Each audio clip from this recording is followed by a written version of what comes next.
안에서 승리할 수 있는 원동력이 되게 하여 주시옵소서. 주여, 사랑하는 주의 백성들의 마음을 귀를 열어 주시옵시고 오늘도 부족한 저를 도구로 써주시니 감사합니다. 살아계신 우리 주 예수 그리스도 이름으로 감사하며 간절히 기도 올려옵나이다. 아멘. 오늘도 주의 이름으로 사랑하고 환영하고 축복합니다. 아멘. 우리 김비자 권사님도 결혼 뵙게 되니 대단히 반갑습니다. 10월도 좋은 거 한 달 되시기 바랍니다. 우리가 무엇을 도전하기 전에는 상대방에게 집중을 하게 되어 있습니다.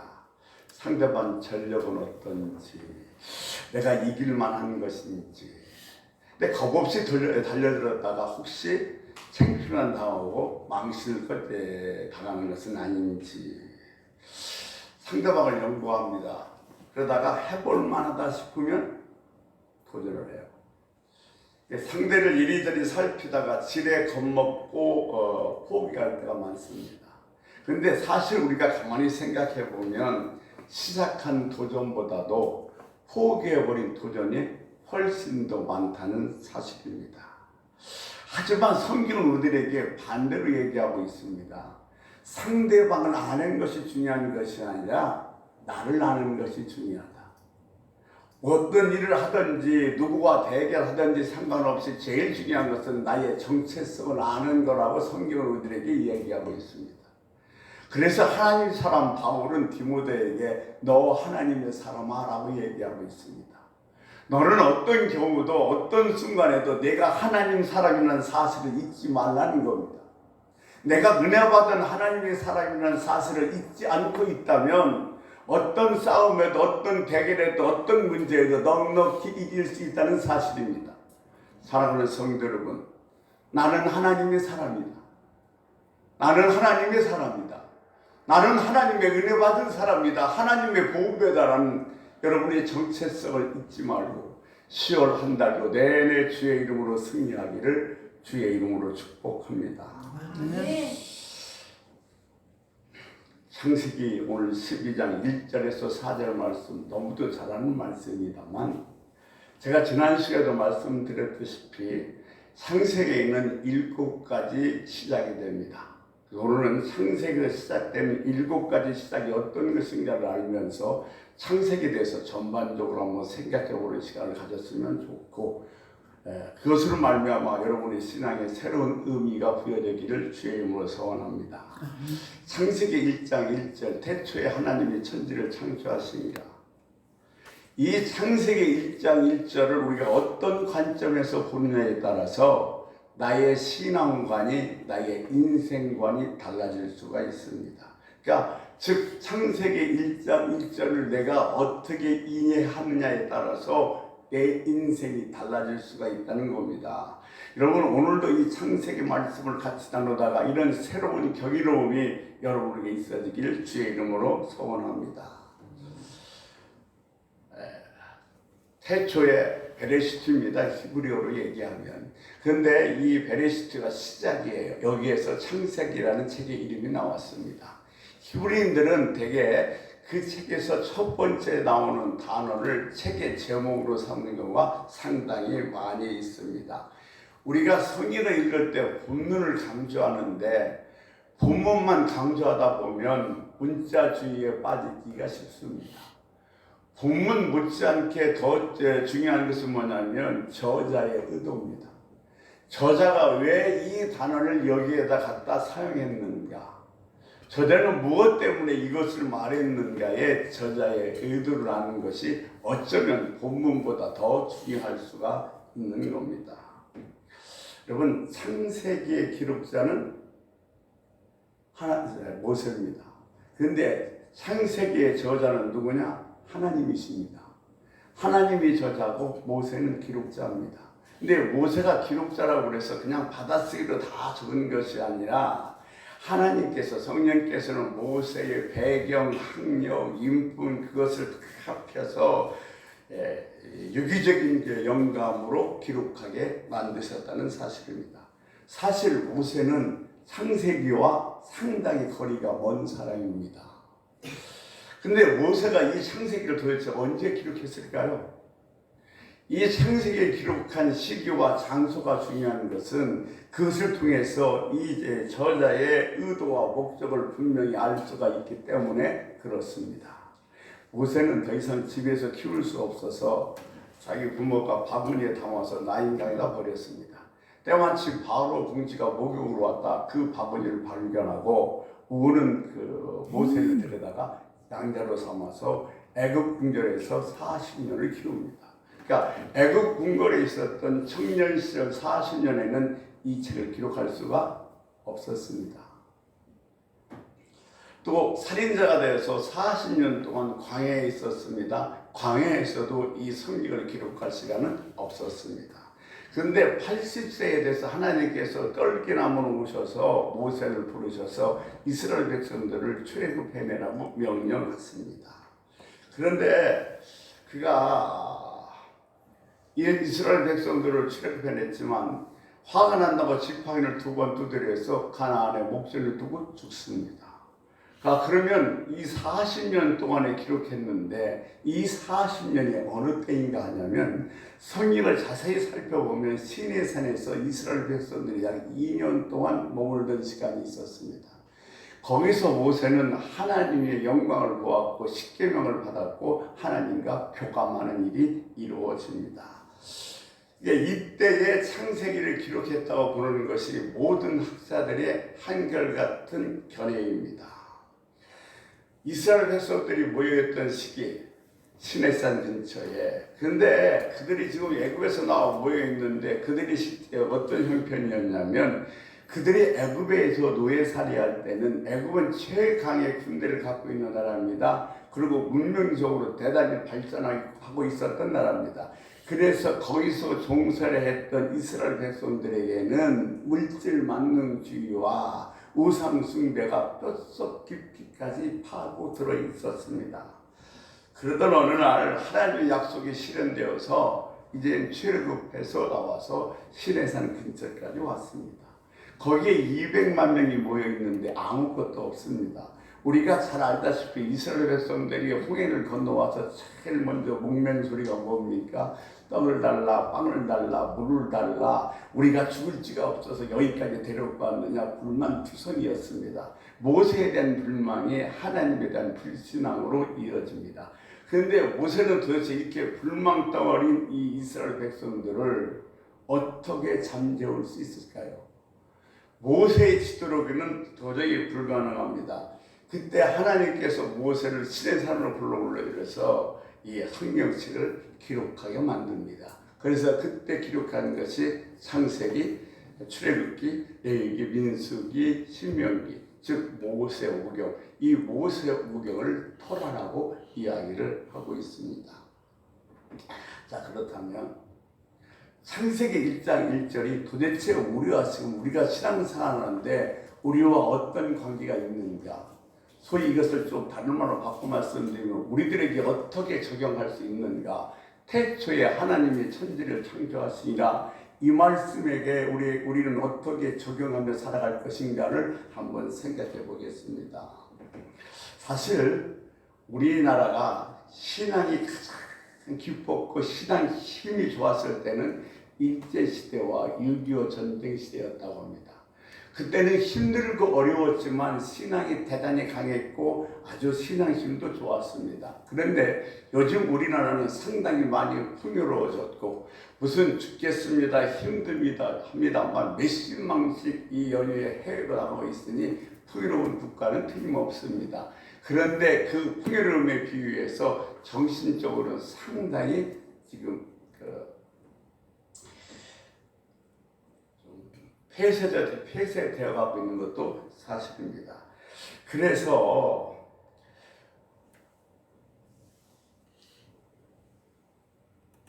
이사야 2장에서 이런 얘기합니다. 새로운 시대가 일어난다. 그들은 여호와를 알지 못하고 여호와의 구원을 알지 못합니다. 그러니까 지금 우리가 살고 있는 이 시대에서는 바로 지금 그때인 것 같아요. 지금 이 시대에 우리가 필요한 것은 무엇이냐면 다시 성경을 들고 다시 성경을 열어야 할 때가 지금 우리가 사는 이 시대라고 저는 생각을 합니다. 태초에 하나님이 천지를 창조하십니다. 여기에선 모든 문제의 실마리가 풀리게 되어 있습니다. 제가 앞서 말씀드렸던 것처럼 창세기 1장 1절 이것을 어떻게 받아들이냐에 따라서 내 인생이 달라질 수 있다는 겁니다. 그러니까 우리가 이 말씀을 적용하는 데 있어서는 매우 중요하다는 사실을 다시 한번 말씀드립니다. 여러분, 이 창세기에서는 하나님의 위대함을 선포하지 설명하고 있는 것은 아니에요. 또 하나님은 구원자이심을 선포하지 설명하고 있는 것도 아닙니다. 또한 창조론과 진화론을 비교해서 설명하고 있지도 않습니다. 고린도서 1장 18절에 보면 그가 누구예요? 예수 그리스도는 교회의 머리시요 첫 것입니다. 또 그가 근본이시요 첫 것입니다. 또 그가 만물의 으뜸이요 첫 것이라는 겁니다.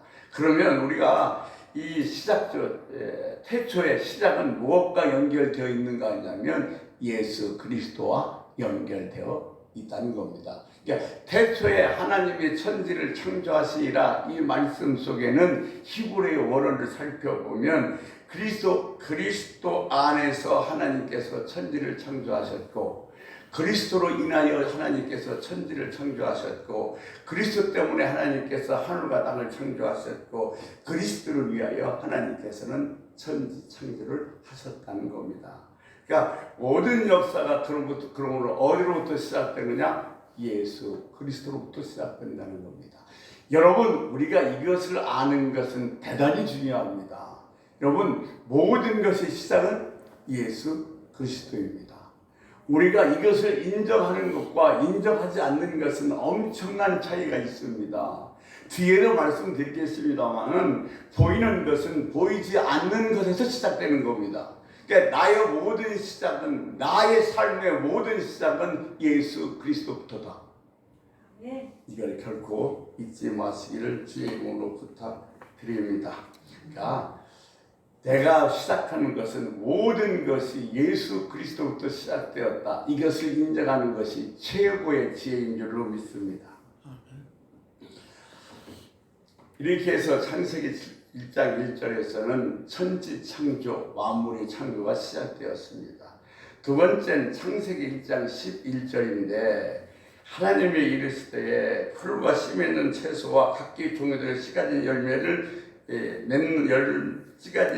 맺는 나무를 내려 하시니 그대로 되어 보시기에 좋았더라고 했습니다. 창세기 1장 11절은 생명의 시작입니다. 그런데 여러분, 여기서 우리가 하나 더 깊이 생각할 것이 하나 있습니다. 땅에 생명을 만드시는데 어떻게 만드셨냐면 종류대로 만드셨습니다. 풀이 자라서 나무가 되는 것이 아닙니다. 유실수와 무실수는 처음부터 정해져 있지 유실수가 나중에 무실수가 되고 무실수가 유실수가 되는 것은 아닙니다. 그러니까 여러분, 처음부터 하나님은 동물을 만드셨고 사람을 만드셨지 이 원숭이 꼬리가 점점 줄어들어서 사람이 된 게 아니란 말입니다. 이게 하나님은 각기 종류대로 만드셨습니다. 그래서 존재의 원칙이에요. 그리고 창세기 1장 26절에서는 생명의 사람의 시작입니다. 하나님께서 사람을 만드셨습니다. 그런데 하나님께서 이 사람을 만들 때 뭐라고 말씀하시냐면 우리의 형상을 따라 우리의 모습대로 사람을 만들자 말씀하고 계셔요. 그러니까 이런 겁니다. 개를 만들 때는 개처럼 만들었어요.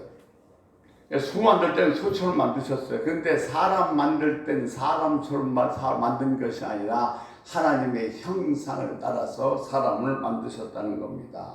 그런데 여러분, 여기서 하나님의 형상이라고 부르는데 이것이 신학적으로는 상당히 중요한 의미를 가지고 있습니다.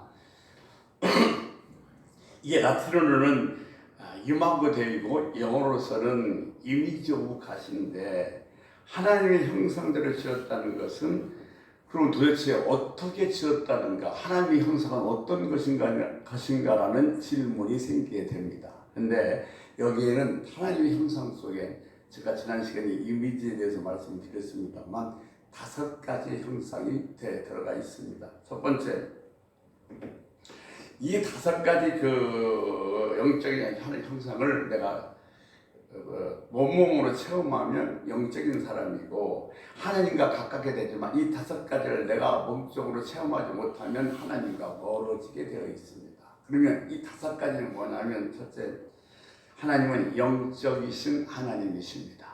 여러분, 그래서 제가 정말 중요한 것은 보이는 것이 중요한 것이 아니라 보이지 않는 것이 중요합니다. 왜 우리가 세상보다도 좀 더 지혜로운 사람인가 하면 세상 사람들은 보이는 것이 전부인 줄 압니다. 그러나 우리는 보이는 것은 보이지 않는 곳에서 시작된다는 사실을 알고 있기 때문에 우리가 훨씬 더 지혜로운 사람입니다. 여러분, 영적인 것은 보이지 않습니다. 그런데 이것을 볼 수 있는 하나님의 은혜가 있길 주의 이름으로 소원합니다. 두 번째, 하나님은 사랑이시라고 그랬습니다. 요한일서 4장 8절에. 네, 제가 여기서 하나님은 사랑도 참 중요한데 또 하나 말씀드리고 싶은 것은 이거야. 뭐냐면 하나님께서 사랑을 말씀하실 때 이렇게 말씀하셨어요. 내 이웃을 내 몸같이 사랑하라. 이 말은 무슨 얘기냐면 나를 사랑하지 않고는 내 이웃을 사랑할 수 없어요. 가장 상대하기 어려운 사람, 소위 결혼 상담 전문소에서 결혼할 때 정말로 고려할 상대를 무엇으로 꼽고 있냐면 상처가 있는 사람입니다. 이 상처가 있어서 마음속에 어떤 컴플렉스가 있으면 정말 그런 사람을 상대하기가 사랑하기 어렵다는 거예요. 그러니까 여러분, 내 안에 상처가 쌓이고 또 쌓이면 절대로 내 스스로 나를 사랑할 수 없습니다. 하나님이 나를 사랑하셔서 독생자를 보내셔서 이 땅에서 십자가에서 죽게 하셨습니다. 여러분은 대단히 위대한 존재입니다. 나를 사랑할 줄 알아야 됩니다. 여러분 스스로를 사랑하십시오. 여러분은 괜찮은 사람입니다. 괜찮은 사람이 아니신 모양이네. 괜찮아요. 그래서 여러분, 사랑할 때 나를 사랑하십시오. 그러니까 어떤 분은 그런다잖아요. 아침에 일어나서 나자마자 정말 자기 몸을 감싸 안고, 야, 하나님의 사람아, 난 널 사랑한단다. 정말로 소중한 사랑의 존재임을 잊지 마시기 바랍니다. 세 번째는 창조하신 하나님이십니다. 근데 우리가 오해할 수 있습니다. 창세기 1장과 2장에서 하나님의 창조 사역은 다 끝났다고. 절대 그렇지 않습니다. 하나님의 창조 사역은 지금도 계속해서 지속되고 있습니다. 그래서 여러분, 중요한 것은 하나님의 영, 창조하시는 영, 그 영을 받으면 우리는 어떤 사람이 되냐면 창조하는 사람이 될 수 있다는 사람인 것입니다. 특별히 우리나라처럼 자원이 없는 나라는 이런 창조적인 생각을 가진 사람들이 많이 있어야만이 이 나라가 부강할 수 있는 거예요. 사랑하는 성도 여러분, 여러분이 어떤 정말로 기가 막힌 생각을 해놨다, 기가 막힌 것을 발견했다, 무엇을 내가 새롭게 만들 줄 알았다, 이건 다 내가 하는 것이 아니라 하나님의 영, 성령이 나와 함께 하시는 말미암아 창조의 역사를 하고 계신 것으로 믿으시기 바랍니다. 그래서 지금도 창조의 역사는 계속되고 있다는 사실을 잊지 마시기 바랍니다. 그 다음엔 사실은 이 공산주의가 왜 나쁘냐면 인간의 창조적인 능력을 다 폐쇄시켜버리기 때문에 그래요. 이 자유민주주의가 바로 인간의 창조 능력을 좀 더 북돋아줘서 좀 더 자유롭고 행복하고 복된 나라를 만들어갈 수가 있는 것입니다. 여러분, 하나님의 창조는 여러분 안에서 지금도 계속되고 있습니다. 창조적인 삶이 사시기를 주의 이름으로 소원합니다. 네 번째는 공동체로 계신 하나님이십니다. 하나님은 한 분인데 왜 공동체인가? 성부, 성자, 성령 삼위로 존재하시기 때문에 그렇습니다. 하나님은 한 분인데 성부, 성자, 성령 삼위로 존재하기 때문에 이것을 신학적으로는 하나님의 공동체 존재 방식이라고 이야기를 하고 있습니다. 한 분 하나님이신데 하나님이 존재하시는 방법이 성부와 성자와 성령으로 존재하시기에 공동체 존재 방식이라고 말하는 겁니다. 어거스틴은 이것을 이렇게 설명했습니다. 태양에 비유했습니다. 하나님의 태양이라면 성자 예수님은 태양이 그 빛이 화두를 타고 전동을 치면서 이 땅까지 오게 되는 것이고, 성령은 이 땅에 눈을 녹이면서 영양가를 공급하면서 우민하고 싹이 터서 자라게 만든다. 그래서 하나님은 한 분이지만 삼위로 존재하기 때문에 공동체 존재 방식이라고 이야기를 하고 있는 것입니다. 여러분, 우리가 이 공동체 존재인 하나님을 바로 안다면 신앙생활을 혼자서 하는 것은 하나님으로부터 점점점 멀어져 가고 있습니다.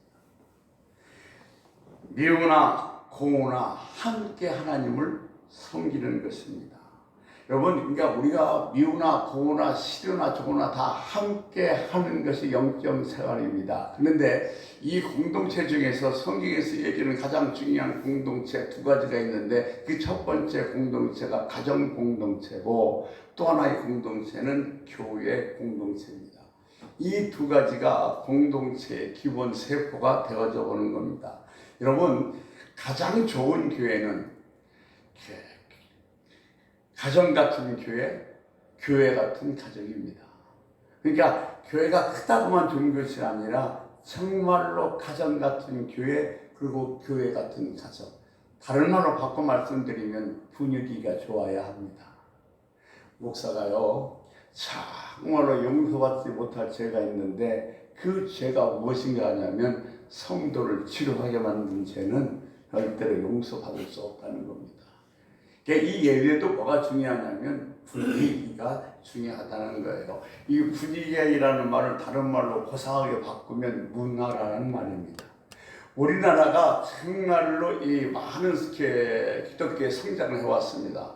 그런데 이 성장이 어디까지 파고들지를 못했냐면 문화까지는 파고들지를 못했습니다.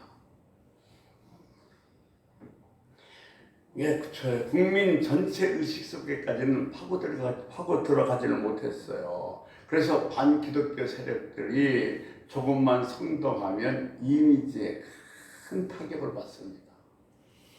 오늘날 교회가 많은 어려움을 당하고 세상 사람으로부터 지탄을 받는 이유 중에 하나가 바로 이 이미지 때문에 그렇습니다.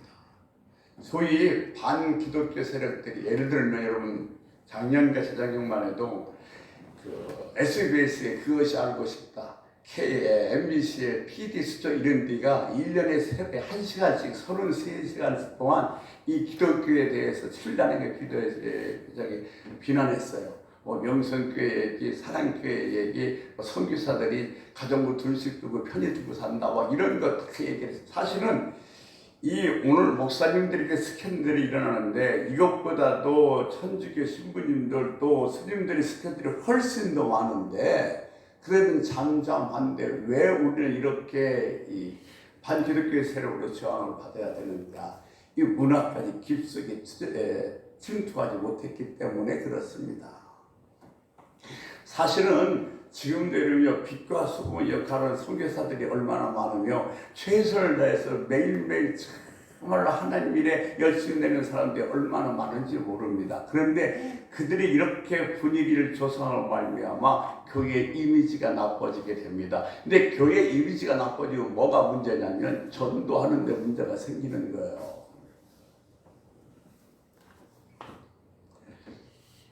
전도하러 가면 이렇게 이미지가 나쁘게 되면 교회에 대해서는, 예수에 대해서 공격하기 시작합니다. 너나 믿어라.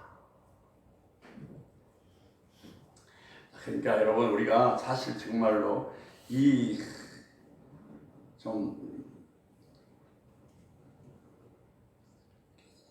기독교적인 어떤 정체의식을 가지고서 여기에 좋은 이미지를 만들어 가려고 애를 쓰고 노력해야 된다는 사실을 잊지 말아야 됩니다.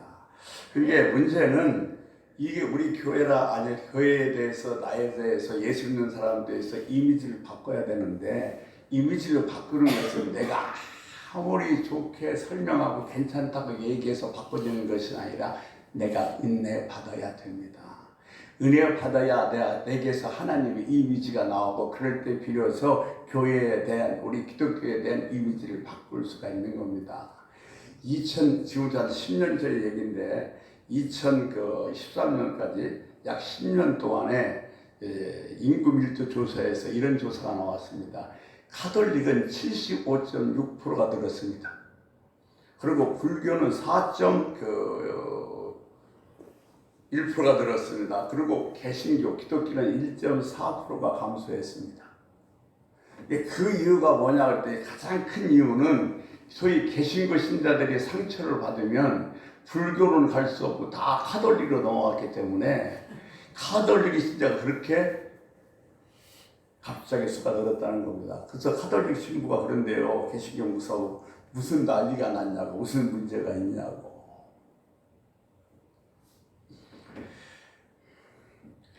사명감을 갖고 교회의 이미지를 바꾸셔야 돼요. 나 하나가 뭐 대단한 거라고 생각할지 모르겠습니다만 내가 정말로 사명감을 갖고 교회의 이미지를 바꿨을 때에 사회에서 교회에 대해서 기독교에 대해서 대하는 태도가 완전히 달라질 줄 믿습니다. 여러분, 영이신 하나님, 사랑이신 하나님, 창조하신 하나님, 공동체로 계신 하나님, 자유하신 하나님이십니다. 근데 이 자유라는 것은 정치의 문제가 아니고 인간의 본질입니다. 하나님이 부여하신 신앙의 문제예요. 자유와 인권은 정치나 사회적인 문제가 아니라 신앙의 문제라는 것입니다. 인권과 자유 두 가지를 빼앗긴 것이 바로 어디냐면 북한입니다. 그럼 아무리 발악을 해도 망할 수밖에 없어요. 그러니까 여러분, 우리 인권과 이 자유는 하나님께서 우리에게 주어진 놀라운 하나님의 형상 중에 하나입니다. 그러니까 우리는 자유해야 되고 인권을 소중히 여길 줄 알아야 될 줄로 믿습니다. 다음 네 번째 시작은 창세기 2장 23절에서 24절 말씀인데, 남자가 부모를 떠나서 아내와 합하여 한 몸이 되어 그랬습니다. 가정이 얼마나 중요한가 하냐면 창세기 제3장에서는 인류를 심판하는데 하나님께서는 가정은 그대로 내버려 두었습니다. 그러니까 이 가정이 얼마나 중요한지 모릅니다. 오늘 이 창세기 24절 말씀에 보면 이러므로 남자가 부모를 떠나 그의 아내와 합하여 둘이 한 몸이 됐다고 그랬어요. 근데 여기서 합하여라는 단어는 유니온이라는 단어인데 유니온 리더 와이프라고 이렇게 돼 있어요. 이 합하여라는 단어가 여기 성경에는 세 군데가 나옵니다. 오늘 창세기에 남자와 여자가 합하여 가정을 이루었고, 시편엔 성도와 성도가 합해서 교회를 이루었고, 사도 바울 서신에서는 그리스도와 합하여 거듭난 성도가 되었다. 이게 세 군데가 합하여가 나옵니다. 이게 둘이서 한 몸이 된 것 가장 우선적인 관계가 부부입니다. 이게 가정은 어디서부터 시작되냐면 이 부부에서부터 시작됩니다. 여러분, 사실은 순교자가 따로 있나요? 내가 가정에서 참고 살면 순교자죠. 뭐 꼭 어디 나가서 죽어야 순교자입니까? 그래, 내가 참고 살지 하면서 순교하는 마음으로 참으면 그게 순교자입니다. 그러니까 여러분, 우리 유교 사상에서는 사실 부모 공경이 가장 우선입니다. 그런데 사실은 기독교 문화에서는 부모보다는 부부가 우선입니다. 왜냐하면 이것이 공동체의 시작이고 가장 중요하고 한 몸이 되기 때문에 그렇다는 겁니다. 여러분, 이게 둘이 한 몸이 되었다는 것은 그냥 넘길 단어는 아니에요. 그래서 가장 중요한 게 무슨 관계냐? 부부 관계라는 사실인 것입니다. 자, 그래서 다섯 번째 시작은 뭐가 시작되냐면 이제 창세기 3장 6절에 보면 죄가 시작됩니다. 왜냐하면 그 나무의 열매가 보암직도 하고 먹음직도 하고 탐스럽게 해서 하와가 그 나무의 열매를 먹고 아담에게도 주니 그랬어요. 이게 하나님의 법을 어긴 것이 죄의 시작입니다.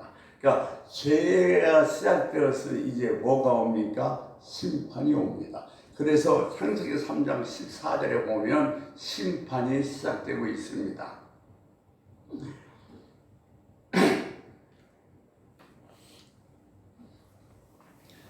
사탄의 앞자인 뱀이 결국 그 아담과를 타락하게 만들기 때문에 저주를 받아서 몸으로 기어다니는 그런 심판을 받게 되어집니다.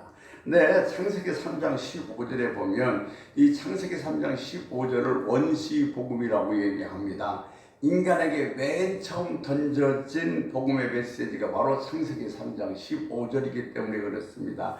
내가 너를 여자와 원수가 되게 하고 사단을 여자와 원수 되게 하고 내 후손도 여자의 후손과 원수 되게 한다고 그랬습니다. 그러면 자 여기서 너는 누구예요? 뱀 사탄입니다. 사단은 여자와 원수가 되고 사탄의 후손들은 여자의 후손들과 원수가 되게 한다고 그랬습니다. 이것이 심판의 시작인데 여러분 여자의 후손은 누구예요? 예수 그리스도. 여러분 남자의 후손은 복수입니다. 남자들로 나옵니다. 왜냐하면 온 인류를 의미하기 때문에. 그러나 여자의 후손은 단수입니다. 그래서 메시아 예수 그리스도를 얘기하고 있습니다. 그러니까 사단은 예수 그리스도가 원수가 되게 하고, 자 예수 그리스도를 믿는 우리 후손들도 사단의 후손과 원수가 되게 만드셨다는 겁니다. 그런데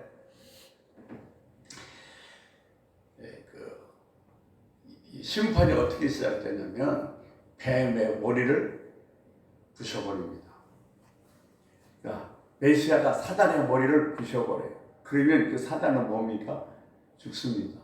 그런데 사단은 어떻게 합니까? 그 여자의 후손의 발뒤꿈치를 뭅니다. 발뒤꿈치를 물으면 고통은 있지만 죽지는 않습니다. 그러니까 원시복음이라는 것은 즉 창세기 3장 15절의 말씀은 여자의 후손과 사단의 후손과의 대결에서 사단의 후손이 여자의 후손을 십자가에 못 박았습니다. 발꿈치를 물었지만 결국 여자의 후손 메시아는 십자가에서 부활하셨고 사단은 그래서 멸망하게 되어졌다는 사실입니다. 창세기 17장에 보면 3장 17절에 보면 아담이요 하와가 아담이 이 죄를 지은 말미암아 너는 수고하고 애를 써야 먹을 것을 얻을 수가 있습니다. 그래서 땅을 저주받아서 뭔가 수고하고 애를 써야만이 소산을 얻을 수가 되었습니다. 그래서 결국 이 수고하고 애를 써서 뭔가 얻을 수 있게 되기 때문에 에덴 동산 신라고는 그냥 다 거저 먹는 건데 수고해서야만이 먹을 수 있게 되기에 결국 신라곤 에덴에서 쫓겨나게 되어진 것입니다. 그런데 그러니까 여러분 이거로 끝났으면 복음은 없습니다. 그래서 7번째 복음의 시작이 바로 오늘 창세기 12장 1절에서 4절의 말씀인 것입니다. 여러분도 잘 아시겠지만 창세기 12장은 뭐요? 하나님께서 아브라함을 불러내는 장면입니다. 12장 1절 한번 같이 읽겠습니다. 여호와께서 아브라함에게 이르시되 너는 너의 고향과 친척과 아버지의 집을 떠나 내가 내게 보여줄 땅으로 가라. 아멘. 아브라함을 부르신 것이 구원의 역사의 시작입니다. 여러분 창세기는 50장으로 되어 있는데 전반기와 후반기로 나눌 수 있습니다. 전반기는 창세기 1장에서 11장까지고 후반기는 12장에서 50장까지입니다. 그런데 창세기 1장에서 11장까지를 세속사라고 얘기합니다. 하나님이 없는 역사. 창세기 12장에서 50장까지는 구속사라고 얘기합니다. 하나님의 구속의 역사가 시작되기 때문에 그렇습니다. 근데 이 구원의 계시가 3단계로 발전됨을 볼 수 있습니다. 첫 번째, 지금 하나님께서 아브라함을 부르셨습니다. 개인으로 부르셨습니다. 출애굽 가서는 이스라엘 백성들을 불러내셨습니다. 공동체를 부르셨습니다. 신앙에 가서는 예수님께서 십자가에서 죽으시는 말미암아 온 인류를 구원했습니다. 그래서 구원은 이렇게 3단계로 발전하게 되는 겁니다. 그런데 오늘 여기서 창세기 10장 1절에서 우리가 대목해야 될 것은 떠나가라는 이야기입니다. 떠나가라. 너는 본토를 떠나가라. 떠나가라는 얘기인데 이게 에크라힘인데 여기는 히브리어로서의 4가지 의미가 포함되어 있습니다. 떠나가라는 속에 절대 결단해서 가라는 겁니다. 여러분 이것이 하나님의 뜻이라면 하나님의 음성이라고 느껴지면 절대로 여러분 결단해야 됩니다. 중요한 것은 결단이 내용이 중요한 것이 아니라 결단이 시기가 중요합니다. 그러니까 이게 하나님의 뜻이라면 스스로의 결단해서 떠나야 되는 줄로 믿습니다. 두 번째, 그러니까 보세요. 75세 된 노인이 자기 기반을 닦아뒀던 고향과 본토를 떠나는 게 쉽겠습니까? 결단이 없으면 못 떠나는 거예요. 즉시 결단하고 떠납니다. 두 번째, 스스로 가라는 겁니다. 너는 내가 여기를 떠나야 되나 말아야 되나 다른 사람들과 상의하지 말라는 거예요. 여러분 이것이 하나님의 뜻이 분명한 것이라고 여러분이 깨달으시면 그걸 누구와 상의하지 마십시오. 반드시 사단이 거기에 끼어들게 되어 있습니다. 그래서 스스로 가라는 겁니다. 세 번째, 본질로 가라는 겁니다. 내가 보여줄 땅이 본질입니다. 그런데 오늘날 여러분 우리는 너무도 비본질에 주목하고 있습니다. 사실 요즘 교회에서도 뭐가 많이 중요하며 어떤 세미나들이 많이 있냐면 프로그램 세미나가 많이 있습니다. 어떻게 하면 교회에 이렇게 좀 부흥시키고 어떤 그 프로그램이 있으면 이렇게 해야 된다 이러는 것인데 사실은 이것은 비본질입니다. 본질은 예수 그리스도를 찬양하고 섬기는 일입니다. 여기에 집중해야지 비본질에 집중해서는 안 되는 거예요. 그러니까 내가 지시한 땅으로 가라. 본질로 가라는 겁니다. 네 번째, 갈 바를 알지 못하고 그랬어요. 이게 갈 바를 알지 못하고 가는 것은 미래를 향해서 가는 겁니다. 예, 이것이 미래로 향해서 가는 것, 갈 바를 알지 못하고 가는 것이 신앙의 본질이에요. 내일을 모르고 가는 것, 내일을 믿음으로 가는 것, 이것이 신앙의 기본이고 신앙의 본질입니다. 제가 3주 전에 70세 생일을 맞이했습니다. 그러니까 70세 생일을 맞이하면서 제가 제 스스로 이런 생각을 했습니다. 뭐라고 했냐면 앞으로 10년은 내 인생의 최고의 해가 될 것이다. 아멘. 아멘. 여러분 미래가 위대한 거예요. 과거는 이미 지나간 겁니다. 과거는 우리가 어떻게 할 수 없어요. 그러나 미래는 내가 어떻게 할 수 있는 거예요. 내가 70이지만 앞으로 10년이 나의 최고의 해가 될 것이다. 왜? 미래는 투자하는 거니까. 네. 여러분 미래는 할 수 있는 것이 내가 할 수 있는 것이 미래입니다. 그걸 위해서 주님이 죽으셨어요. 내 미래를 위해서. 옛날에 자꾸 옛날에 내가 여기에 끌려가려면 신경쇠약 걸립니다.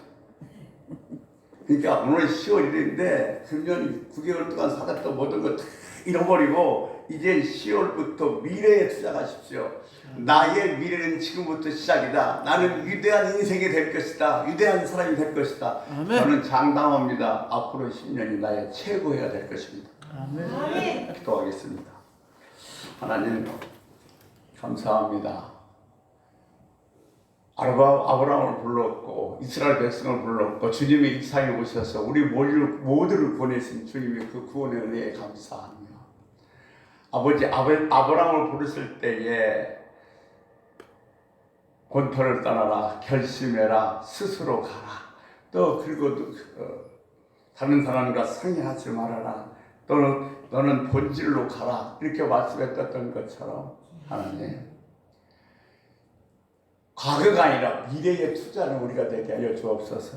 과거는 지나가는 것이고 미래는 우리가 투자할 것입니다. 하나님 정말 앞으로의 10년이 우리들이 최고의 대가 될 것이라고 투자하는 우리들이 되게 하여 주옵소서. 감사하며 예수님의 이름으로 간절히 기도